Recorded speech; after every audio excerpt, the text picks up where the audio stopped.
Em entrevista, o escritor colombiano Gabriel García Márquez, ele contou que quando ele era criança, ele vivia numa casa com muitas mulheres lideradas por sua avó.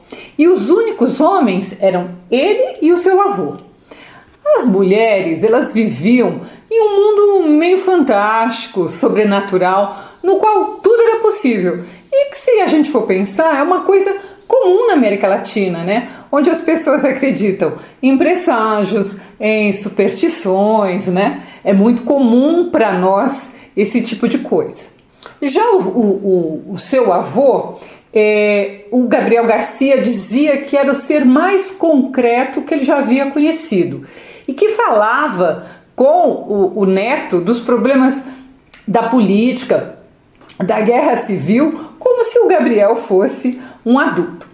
Então, o escritor cresceu entre esses dois mundos, né? Construindo uma literatura que mistura muito bem o realismo do avô e o fantástico das mulheres da casa, e que vai ser conhecida essa literatura como realismo fantástico. Hoje nós vamos falar de o principal livro de Gabriel García Márquez, que é esse aqui, 100 Anos de Solidão, lançado em 1967.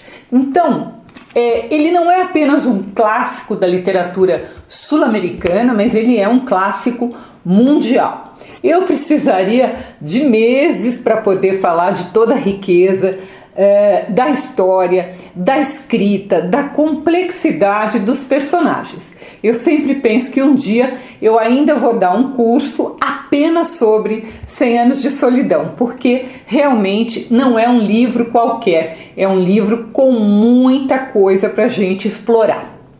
Mas, como hoje é apenas uma resenha e eu não quero dar nenhum spoiler, eu peço a você que ainda não leu, que não tenha pressa na hora da leitura e que releia trechos sempre que for necessário. E por que eu estou falando isso? Porque o escritor, ele vai nomear várias gerações de uma mesma família com os mesmos nomes. E isso, muitas vezes, confunde o leitor. Ele tem que voltar, ver quem é quem. Tem até mapas na internet para ajudar a entender as gerações de 100 Anos de Solidão. Mas assim, não se desespere, se você se perder, todo mundo se perde um pouco lendo esse livro. A saga da família, ela começa com o casal José Arcádio Buendia, ou Buendia, e Úrsula Iguarã. E eles dois, né, eles vão participar da fundação de uma vila chamada Macondo. No início, o José Arcádio, ele era muito atuante, né? Ele era o líder desse vilarejo, organizando a disposição das casas, dando instruções para o plantio, fazendo tudo que fosse necessário junto com a mulher para que a vila fosse próspera. A sua mulher era muito parecida com ele, uma mulher também muito ativa. E os dois, eles vão ter 3 filhos, né? Então, o Aureliano, que era extremamente calmo e tímido. O outro filho, o José Arcádio, mais extrovertido e mais forte do que o irmão. E a Amaranta, que era uma menina que foi criada para ser uma dona de casa normal. E além desses 3 filhos, também vai morar com o casal uma outra criança chamada Rebeca, que chega lá sem pai nem mãe e passa a conviver então com a família. Então, esta vai ser a primeira e a segunda geração, né? No começo da história, o narrador, ele diz que era o início do mundo. A gente fica, né, acha um pouco estranho, mas ele diz que é o início do mundo. E que muitas coisas naquele início nem nomes tinham.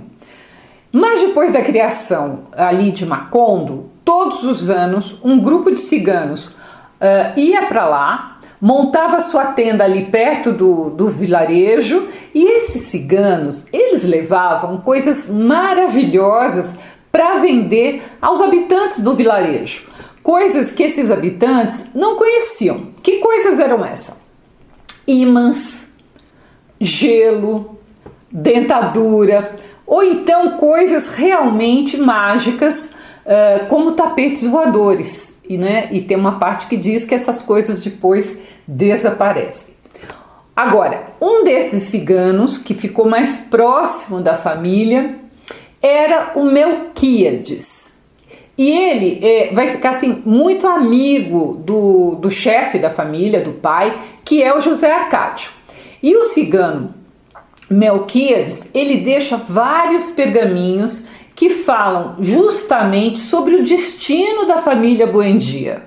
E caberá à família Buendia, a família do José Arcádio, através de várias gerações, tentar decifrar do que se tratam esses pergaminhos. A família, ela não sabe do que se tratam esses pergaminhos. Os pergaminhos ficaram ali na casa, porque o Melquíades deixou, mas eles não sabem ainda do que se trata.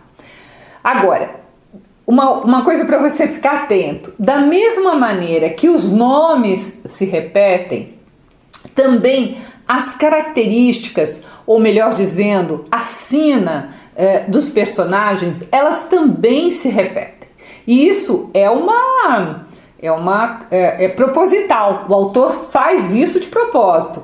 E ele se vale de um fio condutor que vai ser a personagem da Úrsula, da mãe, que ela é a matriarca e ela vai viver mais de 100 anos. Então, o que vai acontecer? A Úrsula, ela vai acompanhar todas as gerações que vêm após ela.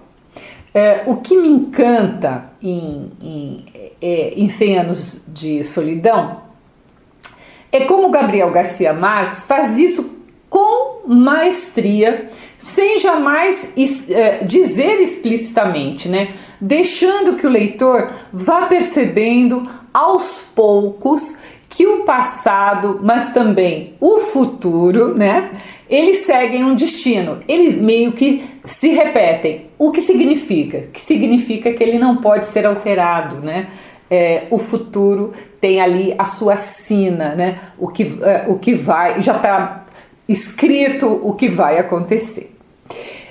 É preciso realmente ler o livro cuidadosamente para se maravilhar com tantos trechos. Mas existe um que eu separei, que eu gosto muito, e que fala da importância da literatura e da imaginação na vida das pessoas. E que trecho é esse? Então, num determinado momento, um dos personagens ali do vilarejo, ele vai viajar de trem.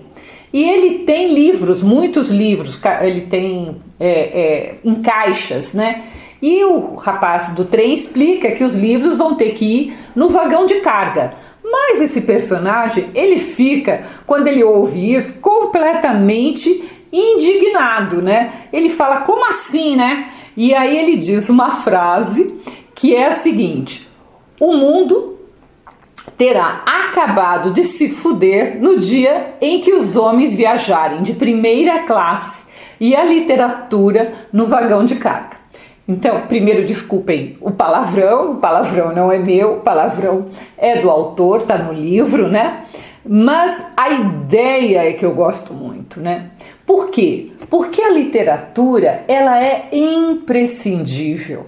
A literatura, ela acompanha e ela explica a vida. Por isso que ler é tão importante, Quando o professor lá na escola fala, tem que ler, as pessoas não entendem muito por que tem que ler. Porque lendo a gente reflete sobre a vida, reflete sobre a nossa vida, a vida dos outros, nos torna pessoas mais flexíveis e com maior poder de compreensão. Quanto à solidão que está presente no título e na história, o próprio discurso do Gabriel Garcia Marques, ao ganhar o Nobel de Literatura, ele ganhou o Nobel de Literatura em 1982, ele vai falar da solidão. E o que é que ele disse? Eu peguei um trecho, né? Ele diz: poetas e mendigos, músicos e profetas, guerreiros e canalhas, todas as criaturas desta indomável realidade, temos pedido muito pouco da imaginação, porque nosso problema crucial tem sido a falta de meios concretos para tornar nossas vidas mais reais. Este é o cerne da nossa solidão. Então, o que ele quer dizer com isso, né? E por que ele diz isso num momento tão importante, que é o momento que ele está ganhando o Nobel, que ele tem voz, né? Uma voz mundial. Ele está lembrando que a América Latina estava sozinha. E como os europeus, os intérpretes europeus, a interpretavam tão mal. E mais uma vez, então, ele relembra a importância da imaginação. E por que os sul-americanos não estavam usando a sua imaginação? Porque ela tinha que ser posta de lado, porque nós todos tínhamos que nos preocupar diariamente com a nossa sobrevivência. Quando você tem que lutar todos os dias para comer, você não tem tempo para imaginar. Então é isto que ele quis dizer, e é isso a importância desse discurso quando ele ganha o Prêmio Nobel de Literatura. Bom, 100 Anos de Solidão tem uma escrita, já disse, de extrema qualidade, uma construção apurada de personagens muito complexos, não são personagens simples, enfim, é uma grande obra que nos permite, inclusive, através dela, estudar a América Latina, os seus hábitos e costumes. Ela é imperdível, acho que não pode deixar de ler nessa vida. Se tivesse que colocar um dos 10 livros que tem que ler, este é 100 Anos de Solidão. Ele está nessa lista. Uma curiosidade que eu gosto sempre de contar para quem escreve: o escritor, conhecido carinhosamente também pelo apelido de Gabo, ele parou de trabalhar como jornalista para escrever 100 Anos de Solidão. Ele juntou um dinheiro, deu para a esposa e falou: olha, esse dinheiro tem que durar enquanto eu escrevo. Só que ele levou muito mais tempo do que ele pretendia e a reserva de dinheiro acabou completamente. Eles tinham vendido até objetos da casa para ele acabar de escrever o livro. Ele não tinha, quando ele acabou, ele não tinha dinheiro sequer para enviar o manuscrito pelo correio. Quando ele chegou lá no correio, dava mais do que o dinheiro que ele tinha. Então ele só enviou uma parte. E, felizmente, né, o editor se interessou pela obra, mandou o dinheiro e depois recebeu a obra inteira. Então, quem escreve realmente precisa ter essa determinação. Então, se eu tivesse uma lista com talvez os 10 livros que ninguém pode deixar de ler, com certeza 100 Anos de Solidão estaria nessa lista. É realmente imperdível. Se você quiser ler a resenha escrita, ela está no meu site www.miriambevilacqua.com.br, e não deixe de se inscrever aqui no canal, de comentar, de dizer o que você gosta, o que você não gosta. Isso é importante para a melhoria do canal e tornar o canal, claro, melhor para você. Um grande abraço, até o próximo post.